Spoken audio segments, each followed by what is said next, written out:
Very good evening to you and welcome to Friday's calendar. Yes, hello, good evening. Here are tonight's main stories. Vulnerable, violated and afraid in their own home. The emotional impact on victims living in one of Britain's worst burglary black spots. We've worked damn hard, every family works damn hard for what they've got, and these people think they've got the sole right to break into people's homes. I feel insecure, and that these people know who you are but you don't know who they are, and it's not a nice feeling. This must never happen again. A report slams the closure of a West Yorkshire care home where vulnerable residents got 1 day's notice to move out. You can't do this. You can't do this to people who have worked their entire life, contributed to society, paid the taxes, paid the national insurance, to then be treated as though, well, they don't actually matter. They've been treated without dignity. It's a big day for football fans as we approach the transfer deadline. Yes, 5 hours and counting. Leeds United are on the clubs, hoping to do some late business. I'll have the latest from Ellen Road and elsewhere. And a Ukrainian Cossack stunt team, daredevils on horseback and a mass hot air balloon ascent. I'm in Chatsworth for all the fun of the fair.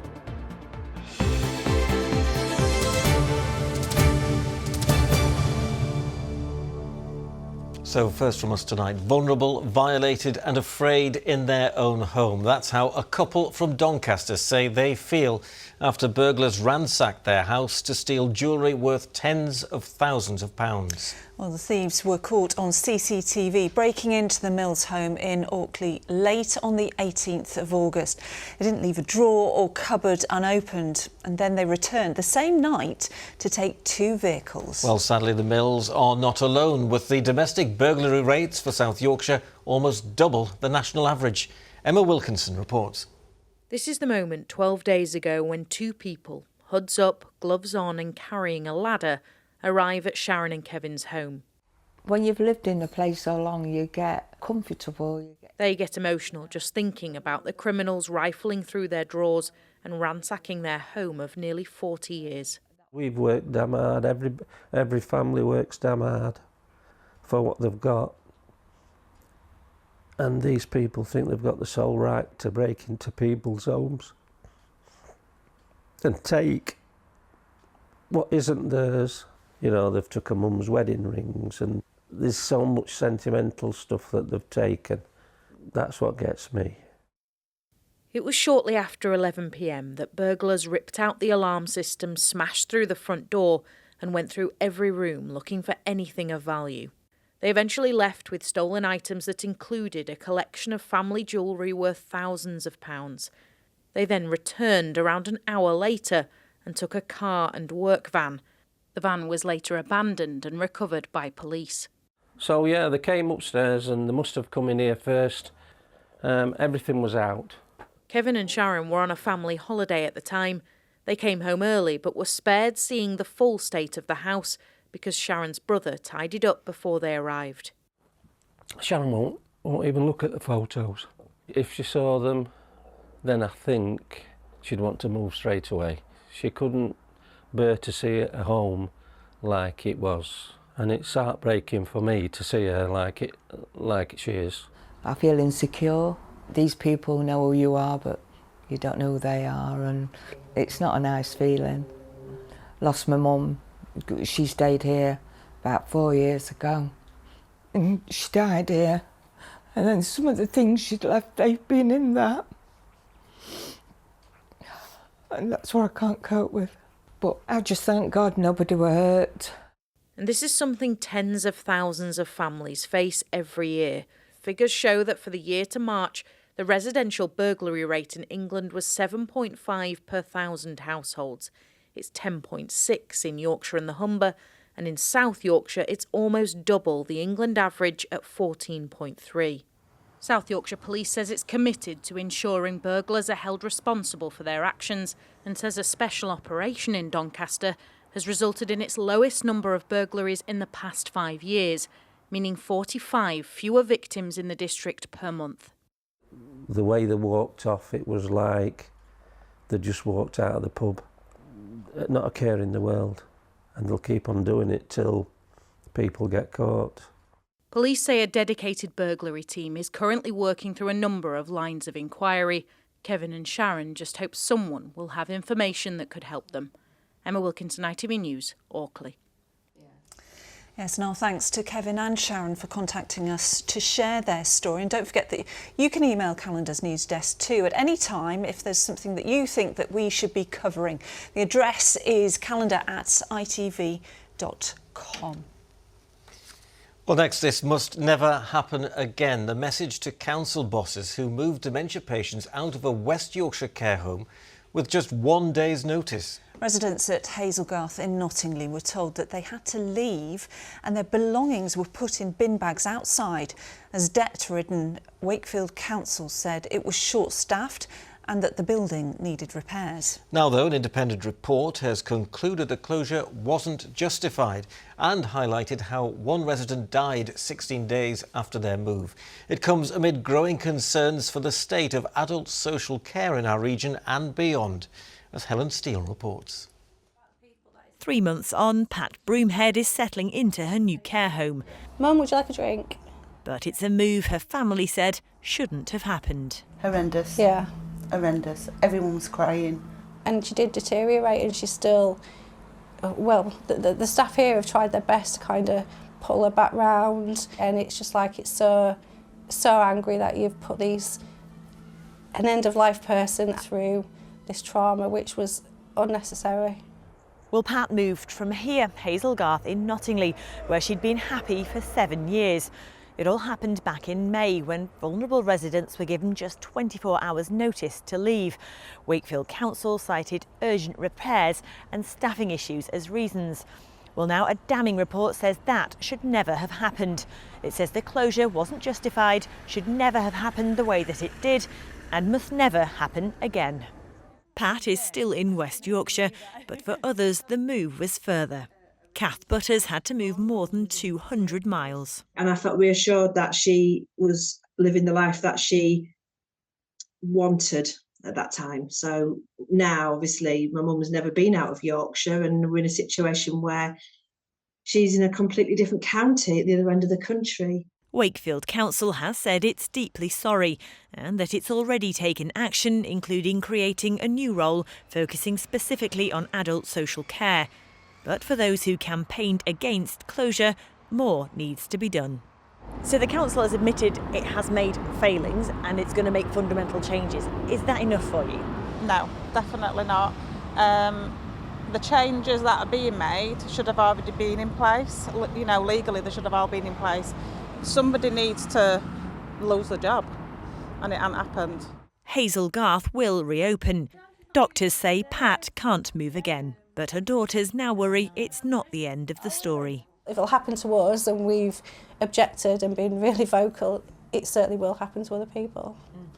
Yeah, you can't do this. You can't do this to people who have worked their entire life, contributed to society, to then be treated as though, well, they don't actually matter, they've no dignity. They've been treated without dignity. Well, understandably, a really anxious time for the people that we saw in that report. And Pat's family have said that they think it could happen again. Is that something that you've heard from other people? Well, yes, I've been speaking to one industry expert who says that care homes could be targeted for closure because councils are looking to make so many savings. And because care homes have been so chronically underfunded, closing them rather than repairing them could be the easy option. There's a lot of new stock coming online, but there's a lot of non-purpose-built older stock. And I think it's part of a bigger debate, really, is that we need to invest in social care. And it's sadly been at the back of the queue for more than 3 decades. And what we need this new government to do is invest in the infrastructure for social care, whether it's in the private sector or the public sector. Well, he did go on to say that there are 518 fewer care homes at the end of last year than there were at the end of the year before. Now, Wakefield Council does say it will reopen Hazelgarth possibly in October time, but clearly that will be too late for the people who've already left. Yeah, Helen Steele, thank you very much. It's a story that I think we'll be following, won't we? Thank you. Well, this is Friday night's calendar with Laura Rostron and Ian White, and still to come tonight, horsing around how this Ukrainian stunt team has been wowing the crowds at one of our region's stately homes. And what a day today. Dry, fine, plenty of sunshine, feeling warm in those sunny spells. But what about the weekend as we head into the new season? All the detail a little later on. First, a man from Batley has been jailed for nearly 20 years for sexually assaulting a young girl. David Gray, who's 50, pleaded guilty to committing 2 serious sexual assaults against the girl between 2020 and 2023.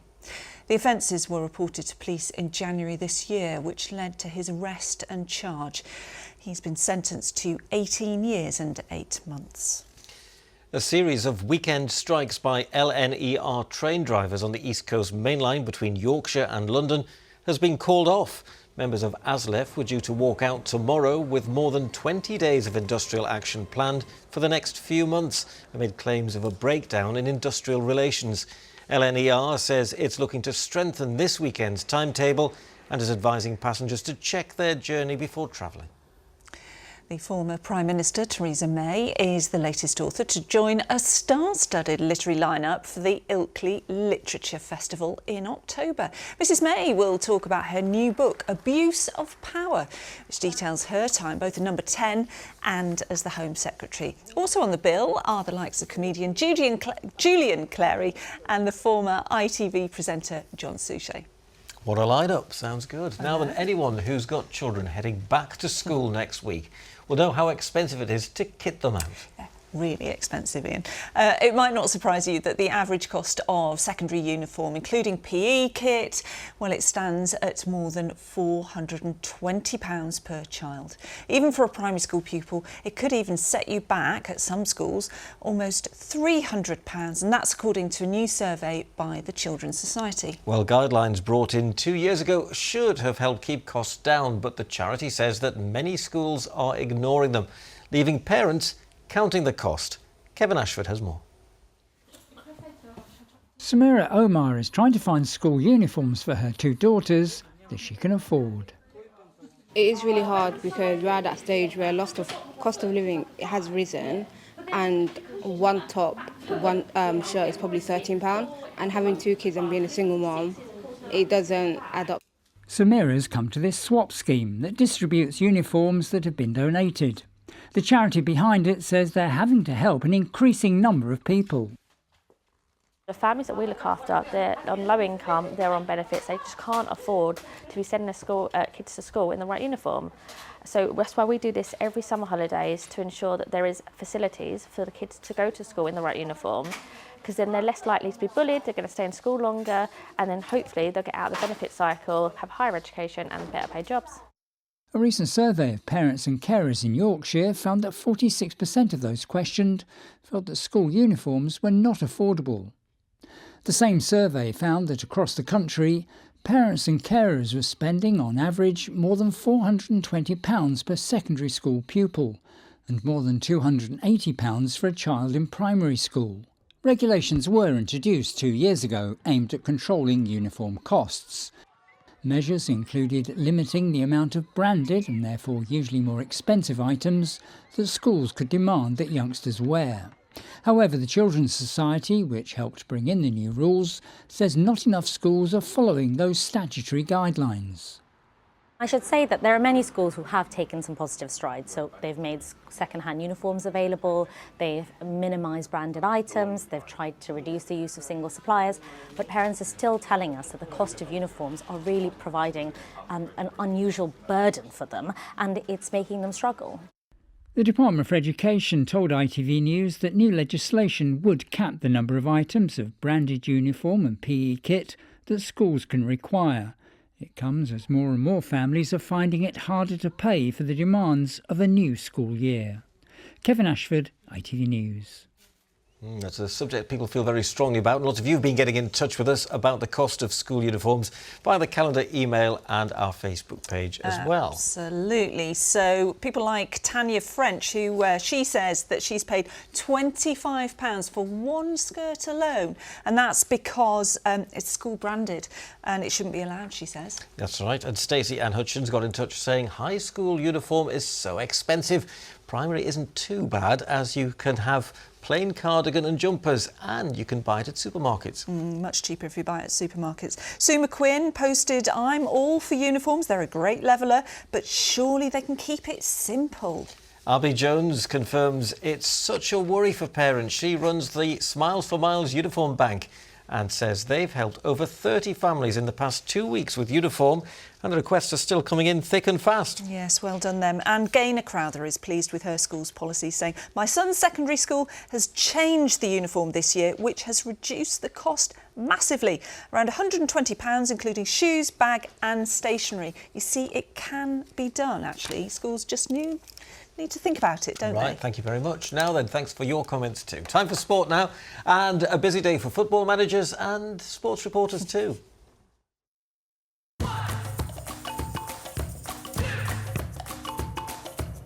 Xero Accounting Software sponsors ITV Regional Sports Report.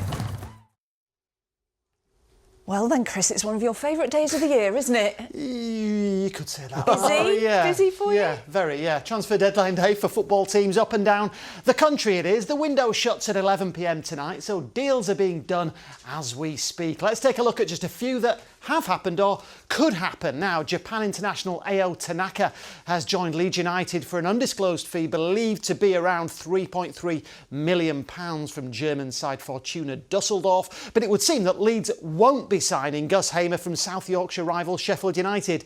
Leeds reportedly failed with a bid of around £13 million earlier in the week, and at his press conference this afternoon, Blades manager Chris Wilder said he expects him to stay, along with other players linked with moves, Anel Ahmedicic and Vinicius Souza. From my point of view, Gus staying, Anel staying, Vinny staying, the likes of those three boys that were possibly the most talked about players and that were potentially going to go in the summer. To keep them, shut the window, lock it down, and really focus on the main event now, which is improving the team. Well, Wilder confirmed Anis Slimani has left Sheffield United to join Norwich on loan, and Austin Trusty is expected to sign for Celtic just under 5 hours until the window shuts. Let's talk about the Paralympics, and we remember those dramatic pictures yesterday of Kadina Cox crashing out. Has there been any more on that today, Chris? Yeah, clearly Kadina very upset yesterday, wasn't she? Remember, she was defending the C45 time trial title she's held since 2016, but Kadina fell just seconds after leaving her starting gate due to the effects of her multiple sclerosis. Well, Kadina's taken to social media to say she feels like she's in a nightmare she can't wake up from. No word yet on whether she'll race on Sunday. Meanwhile, Steve Bate from Hebden Bridge on the right with his pilot Chris Latham here did win a medal in the velodrome yesterday, a silver, although he was hoping for more. We've thrown everything at this event for the last 9 months, and we've had an amazing preparation, an amazing team behind us, and it's just kind of a bit gutting not to kind of get the gold for them, but you know, we're pretty proud of that performance, and we hope they are too. Now we're going to get the weather forecast shortly with Kerry, but I've heard there's a hurricane set to hit Paris over the weekend. Hurricane Hannah Cockcroft will get a Paralympic campaign underway on Sunday, and once again the superhero from Halifax is being tipped to leave a trail of devastation in her wake. Hannah Cockcroft is a force of nature. Her nickname is the Hurricane. She blows away her opponents. And with 7 Paralympic gold medals, for this superhero with great power comes great expectation. I expect gold from me, you know, I expect nothing less. That's what I go to a games to win. And I think people are very aware that that's my intention and that is what I train for. So it's a natural expectation, but it still doesn't make it any less scary. Home life for Hannah isn't so different to track life. She has a treadmill to train and a partner to race. Fiancé Nathan is a Paralympian himself and will also compete in Paris. Oh, we are so competitive, aren't we? I think everything is a competition. Everything is how fast can we bring the shopping in from the car? How fast can we put the dishes away? Literally everything. But it works so well, doesn't it? I think because we're just, the days I don't want to train, Hannah gets me up and gets me out. And the days that Hannah doesn't want to do it, I do the same for her. So I think we both kind of spur each other on to be the best we can be, really. Yeah, 100%. I think a lot of the competition is just getting Nathan doing something. I don't believe it. Come on, Slowpoke. Hannah begins her quest for medals at these Paralympics on Sunday, and 3 weeks after her second and final race in Paris, the couple will marry in Hannah's hometown, Halifax. The question is, for this competitive couple, whose surname will win out?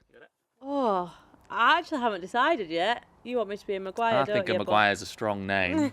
But, don't know, Cockcroft's a famous name, so still decided on Yeah, that. well, that's the ongoing argument at the moment. Hannah turned 32 in July. Age isn't slowing her down, but Paris will be her 4th Paralympics.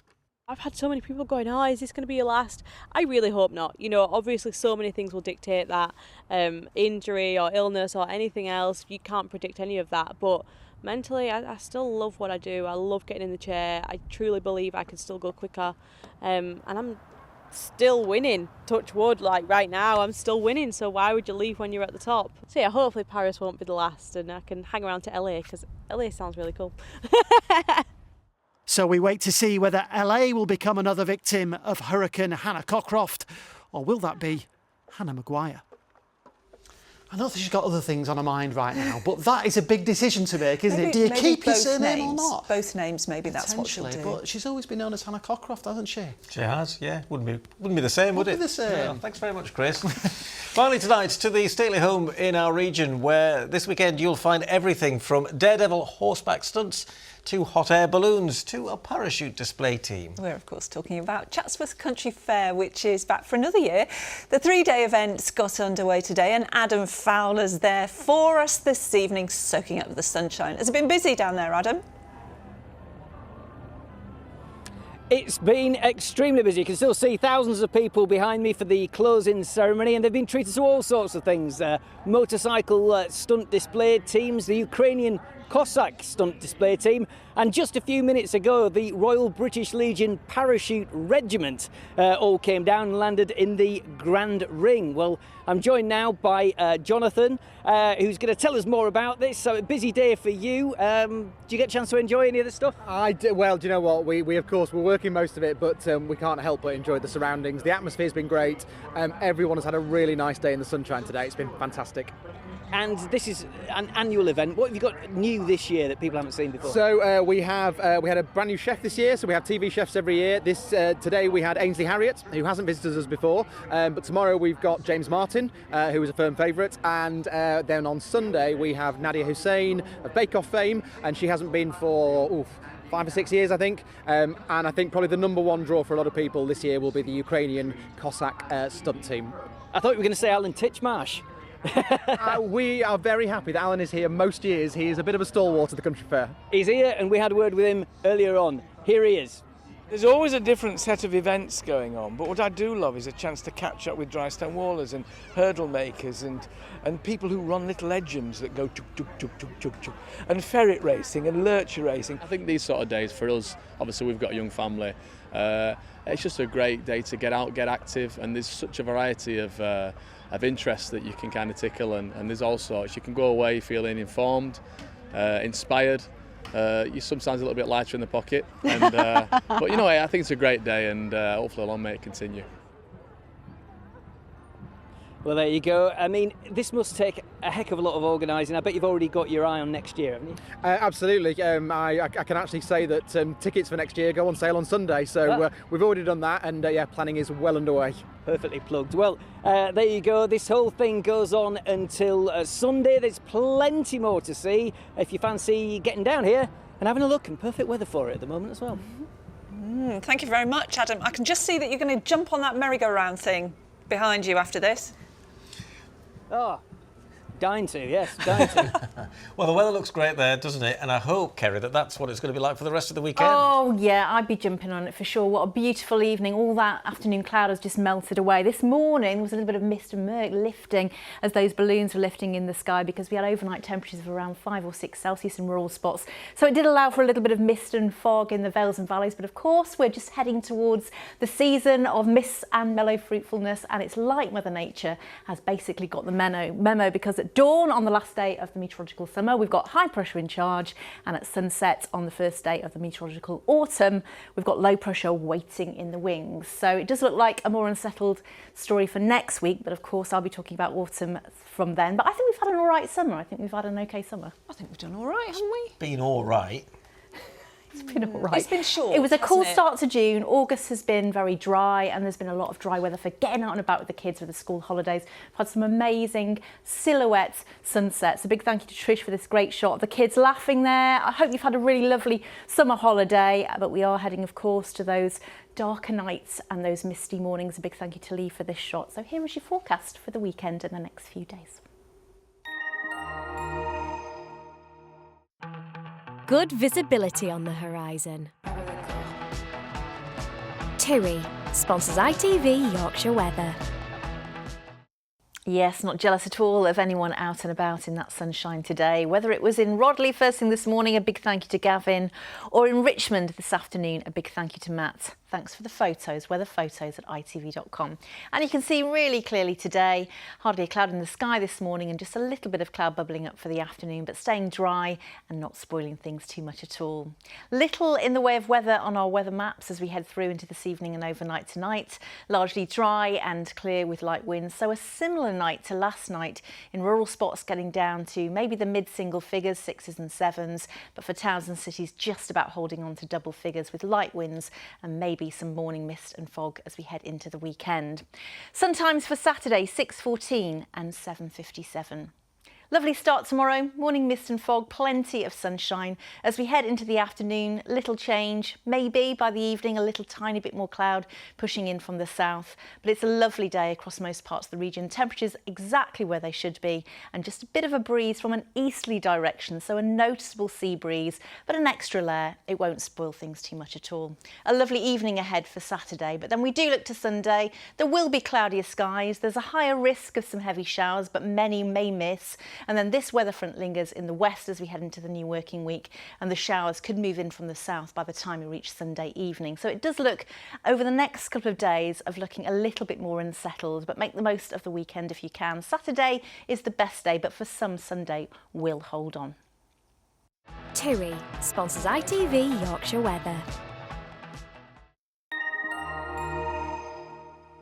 There you go, tomorrow is another corker, but if the good weather wasn't good enough to put you in a good mood, look at this, a little mouse having a little snooze in Suzanne's rose. There you go. That's how Brilliant. I feel. Very cute. Oh, I'm exhausted. Very sweet. exhausted. Well, it's Friday, so you're all right. Oh, yeah. good. Oh, what a wonderful Saturday to look forward to. Thank you for watching. We'll see you again next week. Have a great weekend. Good night from us all. Yeah, have a good one. Bye.